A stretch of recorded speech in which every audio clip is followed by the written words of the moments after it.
Hi there, this is James Valvis, and I'm going to be doing another Valvlog today. I'm thinking about moving all my, what's the word, journalistic uh, entries into the Valvlog thing and letting Mr. Poe rest in peace. Although I'm reluctant to do that because I'm such a fan of Poe, and I think uh, he's fallen out of favor and out of fashion with the intellectual crowd, and I would just like to see some semblance of a revival of Poe's great works. So I'll have to think about that. But today I'm going to talk about being a sinner. Now, it should go without saying, or it should be obvious to everyone, that if you're a Christian, you know you're a sinner. That is not always the case. See, there's a difficulty in Christianity that I didn't realize when I was a young Christian, and then I gave up the faith when I was 14 or 15 or 16 years old. Somewhere in there, I decided I didn't believe in God. It was just a bunch of bunk. And I didn't return to the faith until I was about 35, when C.S. Lewis kind of got in my head a little bit, and I started to realize I was not nearly as smart as I thought I was. But in the interim, so for 35 years, first I was a child, and then I was, for 35 years, I was, either an atheist or a child. And when I came back into the faith, I was not prepared to understand the contradiction that is at the heart of being a Christian. And it goes something like this: you are an imperfect person who is trying to promote perfection. Now, that's an inherent problem because right away you see the charge of hypocrisy light up in big, bold lights every time you open your mouth. You're not ever going to be able to make this contradiction work in the minds of some people, or in the minds of just about any people. In modern society, it's really become a problem. We used to understand better that, through imperfect vessels can come some form of God's will. Now that's not easily understood. Let me go deeper into this. To let me first say this: the thing that attracted me back to Christianity is not that I thought I was such a noble person. In fact, it was the very opposite. The very opposite realization came to me, was that I was completely and totally depraved, that I was not virtuous, that I could not find virtue on my own, that in some ways I needed God to find virtue at all, because I was so absolutely depraved. This is something that not a lot of people understand about Christianity. They think that you believe that you're holy. I hear that all the time: holier than thou, or you're a holy roller, or you think that you're better than everybody, you're more virtuous than everybody. That is absolutely not the truth, at least not for me, and I don't think for most Christians. There may be some exceptions out there. There may be some people who have been walking with Christ so long that they close their eyes and they just see themselves in heaven. But that is not really the religion. It's not. The religion itself is much more difficult than that. St. Paul the Apostle, who was probably next to Christ the most important person in Christianity. It's debatable whether the second most important person in Christianity is Mary or St. Paul. It's one of those two people. It's not St. Peter, it's not St. John. Those are important people, but not as important as Paul and as Mary. Paul is so important that it's almost impossible to conceive of Christianity without him. Some argue that the religion is more Paulianity than it is Christianity, because he's so vital to the setup and the function and the thought of Christian thought and Christian ideas and the Christian virtue. And his letters in the New Testament are not only canonical, but they're basically vital commentary on the Gospels. Next to the Gospels themselves, the letters of St. Paul are probably the most important books in the entire Christian canon. The Acts of Apostles are important too, but you could get by probably without the book of Revelation. You could probably get by without, the book of James or whatever, but you can't really get by without the letters of St. Paul. Now, the reason I'm talking about St. Paul so much is because he said something very interesting. He said, to look upon your salvation with fear and trembling. You see, St. Paul, who was maybe the second most important person in Christianity, and one of the holiest men after his conversion who ever lived, and who went to his death willingly as a martyr for Christ, he was not entirely sure that he had achieved salvation, or that he would. Now that's a scary thing to contemplate if you're a Christian, because there's no way in heck that you're more holy than St. Paul. And yet he looked at it and he said, I look at my salvation, and you should look at yours with fear and trembling. It's not something you should ever think that you have in the bag. And so when you see these people in mega churches saying that I'm saved, I'm sure I got my place in heaven, have you got yours, that kind of thing? No. They're doing it wrong. They got it wrong. They have not come to full terms with the depravity within themselves. And see, this is obvious to anybody who looks at it objectively. You take a Jimmy Swaggart, right? And there's a guy he looks like, he has Christ within him, and he's got the word within him, and he's preaching, and he's saying all the great stuff, and then you find out he's been going to prostitutes all the time. Why? Because Christians are hypocrites? No, not exactly. Because every man is fallen. Every man is debased. It goes without saying. It's just not even a choice. So this is the contradiction at the heart of the Christian, certainly evangelical attempt. Because as soon as you say, be perfect like Christ, they say, well, what about you? And there's no way you can live up to that standard. You just can't. It just doesn't happen for anybody. And you have to admit, well, yeah, I'm kind of a hypocrite, but, it's better to be a hypocrite than it is to be just to completely abandon the truth, to abandon what's right. And you see, that is where the people who argue against Christianity go wrong. Because you can argue in defense of what's right without always being able to follow it yourself. You see, when you stop arguing in defense of the truth, when you stop arguing in defense of morality, you don't become a more moral person. You might become less of a hypocrite, but you don't become more moral. You become less moral. You become more depraved. You become more willing to accept depravity. That is ultimately the contradiction here. In order to be good at all, you must be a hypocrite. You must.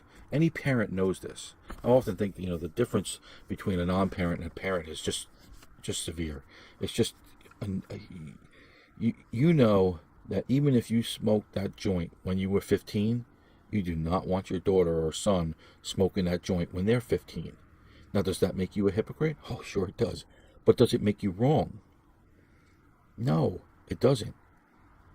Because you were wrong to do it at 15, and they would be wrong to do it at 15. And so in order to not be a hypocrite, you have to abandon truth. You have to abandon reason. You have to abandon right and wrong. And that's what we see all over the place. That's what we see ultimately in the Nietzschean philosophy, who implored people to go beyond good and evil. Because ultimately, good and evil were things that made people false in his eyes and in the eyes of many people. If you demand or expect or in any way champion virtue, you are a hypocrite. You have to be. There's no other option, because none of us are perfect. All of us fail. And so then the only option then is to give up on virtue, or to never champion it, or to only champion those small virtues in which you've never been a party. You can champion not being a racist because you've never been a racist. Meanwhile, you're cheating on your wife. So don't talk about that. Don't talk about people who cheat on their wives, because you did it 20 years ago. And if that comes out, then you're going to look like a hypocrite. So now you can't ever say it's wrong to cheat on one's wife, because somebody's always going to come along and say, see, you did it. This is why the Catholic Church is having so much trouble now, because of the pedophile scandal. Because they could say, oh, you preached all this stuff about virtue, and yet there you were, molesting children and hiding it. But that's not really a problem when you think about it. I mean, it's a problem in that it's disgusting and it should never happen. That goes without saying. But it's not a problem if you understand what a Christian means by virtue. He knows that people within the church can do great evil. He knows that. It goes without saying. It goes without saying that they do great evil. It's not a revelation to most people. It might be a revelation that specific crime took place, but it's not a revelation that, Christians did all kinds of evil things over the centuries. We know that. It goes without saying. I am a debased, depraved, immoral individual, unworthy of anyone's love, let alone Christ's. That is the fact of me. I understand that fully. And yet you would think, when you listen to people, that you think that I'm some kind of I have this great vanity. It is the very opposite.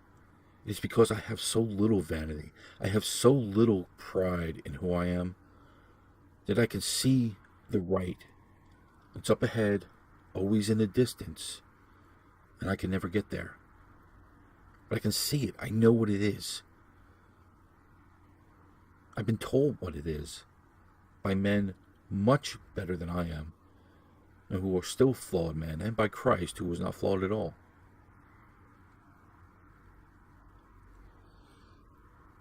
Ultimately, we have to accept the fact that we are depraved, all of us, because it's the only way that we could say, okay, we're all starting from this debased place. Now what is the good? What is the true? What is the beautiful? Okay, we all admit that we're flawed. And not just flawed, but deeply, deeply flawed. We're not any better than even the worst scum you can think of. We're not. All of us are capable of monstrous activities and actions. All of us. Every last one of us. Think of the most beautiful, decent person you've ever thought, and that person is capable of things you could not possibly imagine, given the right circumstances and the right pressures. And the only way to overcome that is to champion truth and to champion virtue. That way people understand what is truth and what is virtue, because if you give that up, they will eventually turn bad. It's inevitable. Life is so complex. It really is.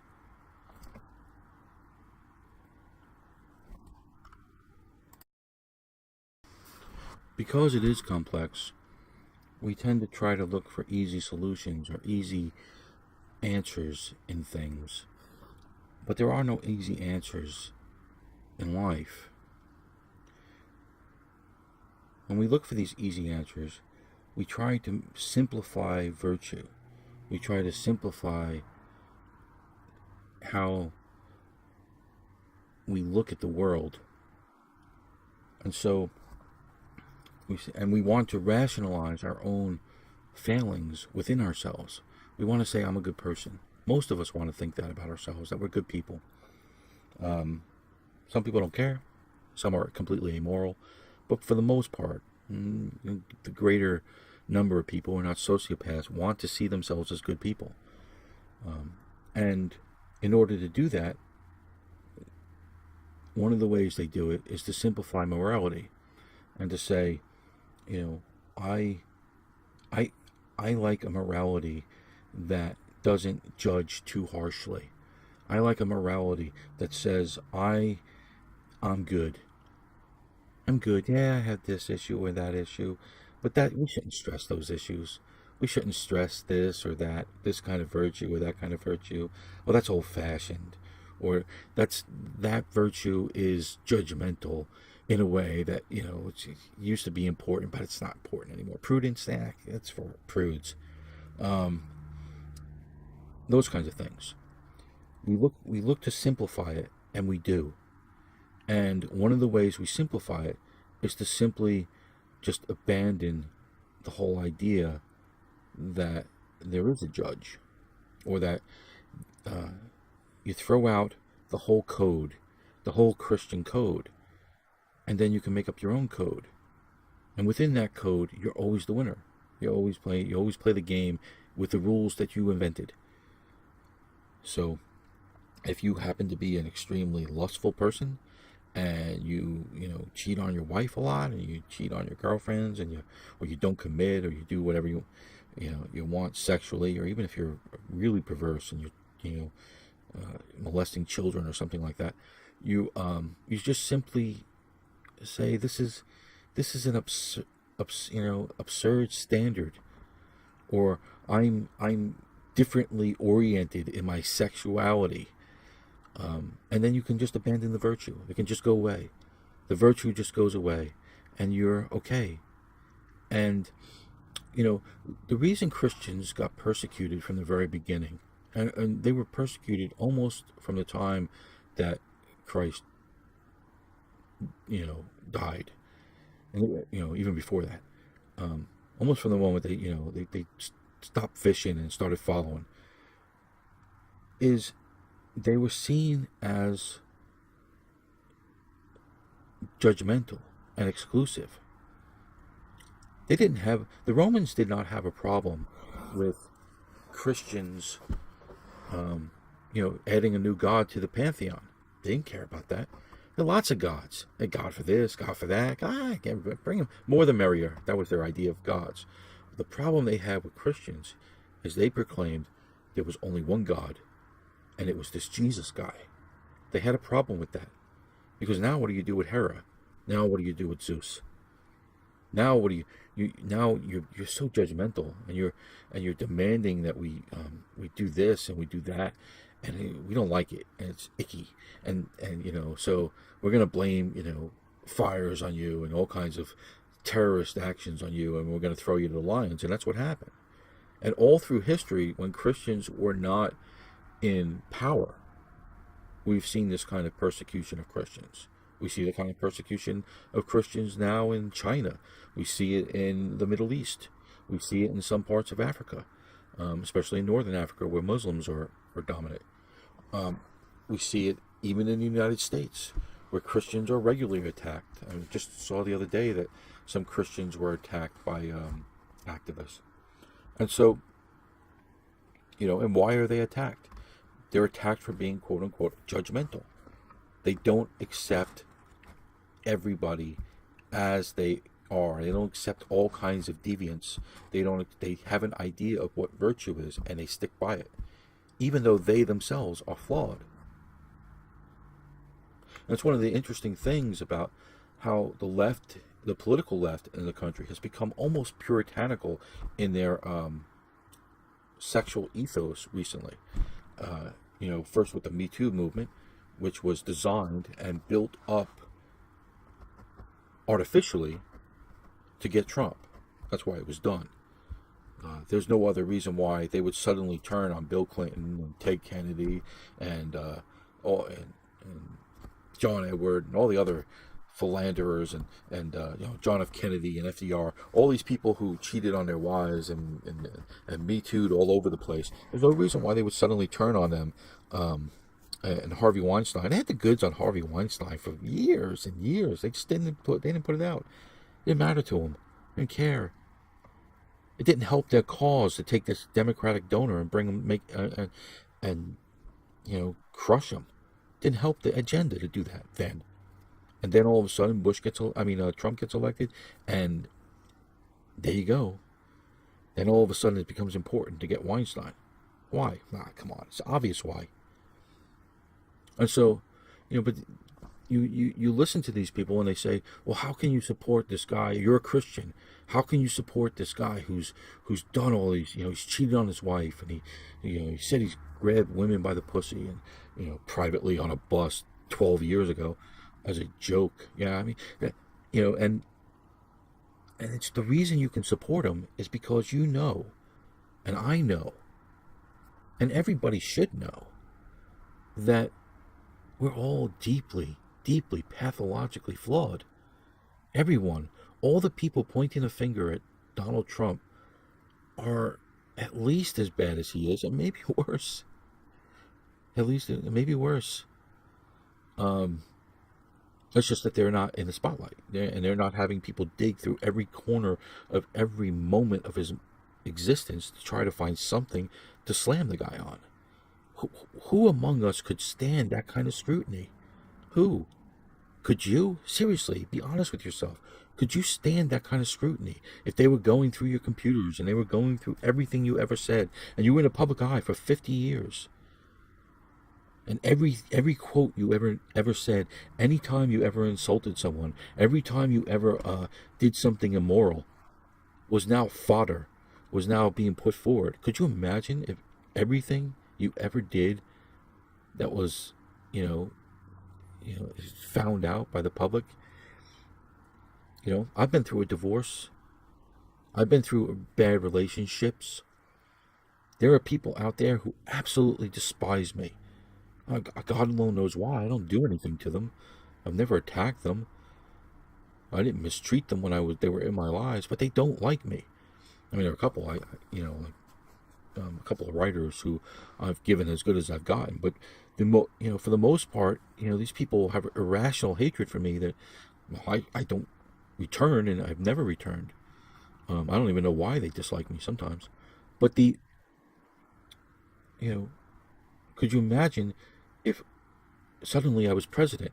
All these people would come forward and be Stormy Daniels and this, nefarious person in my life, and they'd have their stories to tell, and they would go on about the time I mistreated them, or the time that they thought that I said something that was maybe bigoted, or the time that I didn't do what I was supposed to do in the army, or this, or who knows what.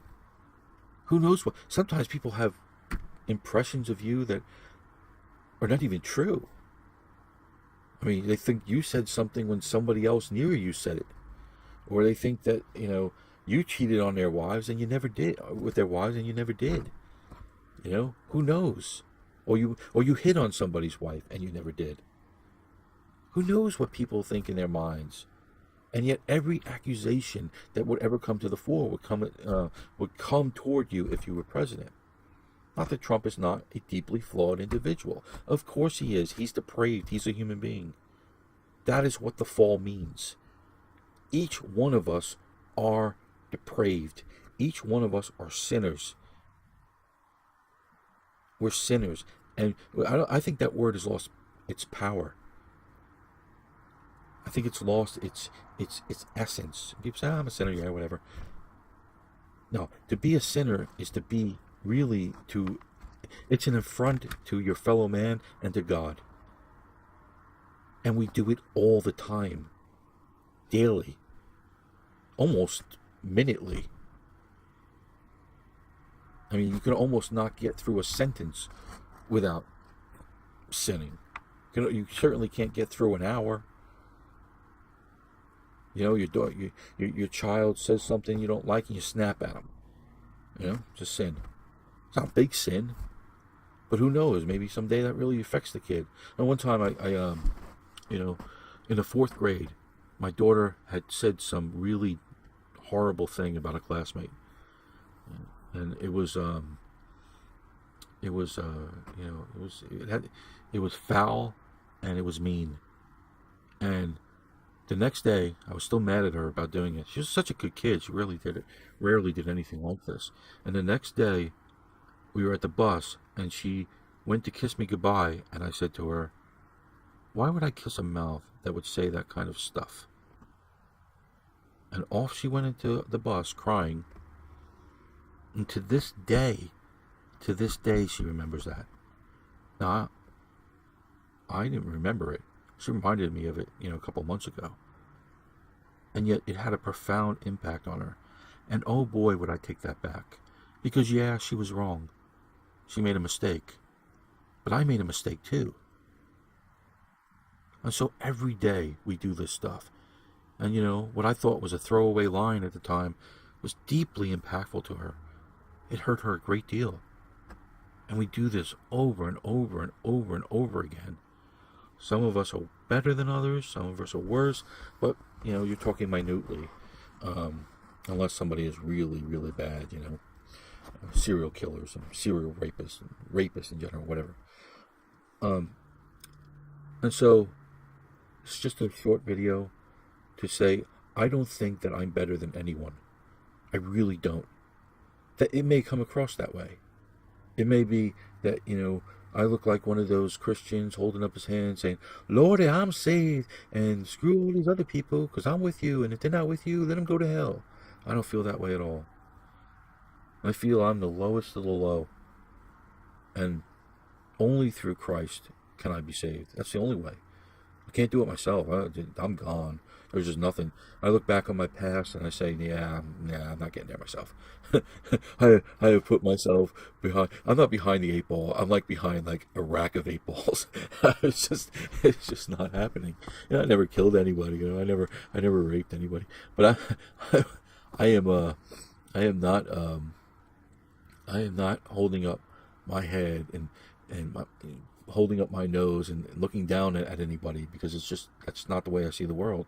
And but at the same time, I feel it's absolutely vital to stand up for virtue, to stand up for the truth, to stand up for what is good and decent and right. Because if you don't do that, if you don't allow yourself to be called a hypocrite, then everything goes to hell. Literally everything goes to hell. Even the people you love most go to hell. And who wants that?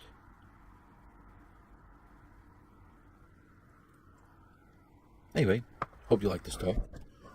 Please like, comment, subscribe. I hope you enjoyed the little sunset picture there. Made everything nice and cool and mellow for you. And as always, and especially, God bless you.